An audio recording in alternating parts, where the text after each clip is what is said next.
आपके ध्यान को प्रभावित करने वाले कारकों में सबसे महत्वपूर्ण कारक सूचनाएं हैं। सूचनाओं से आपका मन मस्तिष्क प्रभावित होता है, उसके बाद आपका ध्यान प्रभावित होता है। यह सूचनाएं आपको ध्यान करने से पहले भी प्राप्त हो सकती हैं, ध्यान करने के बाद भी प्राप्त हो सकती हैं, या आपका जो भी नियमित दिनचर्या अथवा शेड्यूल है उसके अनुसार भी प्राप्त हो सकती है। या यूं कहें कि सूचनाएं, इंफॉर्मेशंस आपको प्राप्त होती रहती हैं।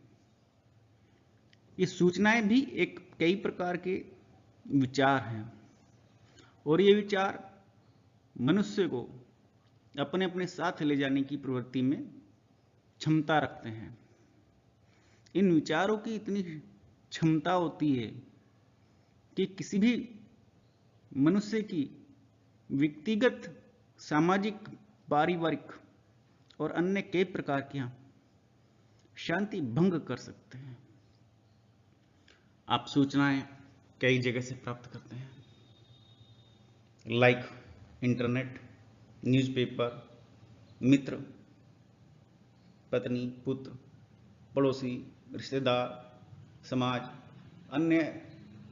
आपके अलावा आप ये समझिए बाकी सब जगहों से आप सूचनाएं प्राप्त करते हैं, बस आप स्वयं से सूचना कोई प्राप्त नहीं करते।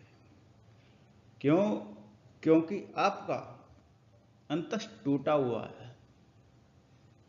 जब आपके अंतस में आत्मा से परमात्मा का कनेक्शन हो जाएगा,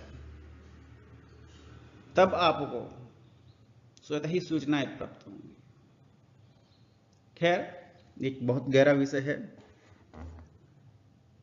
अंतस की सूचनाएं, मेरा ये विषय इस समय नहीं है। बाह्य सूचनाएं आपको भ्रमित कर सकती हैं। आपको इन सूचनाओं पर यह ध्यान देना है कि आपकी प्रायोरिटीज में कौन सी सूचनाएं आती हैं, किस किस तरह की सूचनाएं लेना आप पसंद करेंगे, इन सूचनाओं से आपको क्या क्या लाभ प्राप्त होंगे, और इन सूचनाओं से आप अपने लक्ष्यों को कैसे निर्धारित और कैसे प्राप्त कर सकते हैं। ये सूचनाएं यदि आपके अंदर दूरदर्शिता का गुण उत्पन्न नहीं करती हैं तो ये सभी सूचनाएं व्यर्थ हैं। ध्यान सूचनाओं से परे की अवस्था है, जहां कोई सूचना नहीं है, जहां कोई विचार नहीं है, जहां कोई ऐसा विचार नहीं है जो आपको अपने आप से परे लेकर के जाता है, तब ध्यान हो पाता है। ध्यान बिना सूचनाओं की करना है, बिना विचारों की करना है।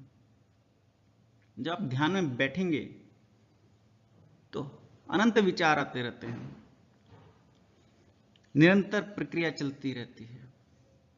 आपको इन सभी से बचना है और अपने ध्यान के लिए एक प्रार्थना करनी है, हे प्रभु, आप मुझे निर्विचार और निर्विकार ध्यान प्रदान करें।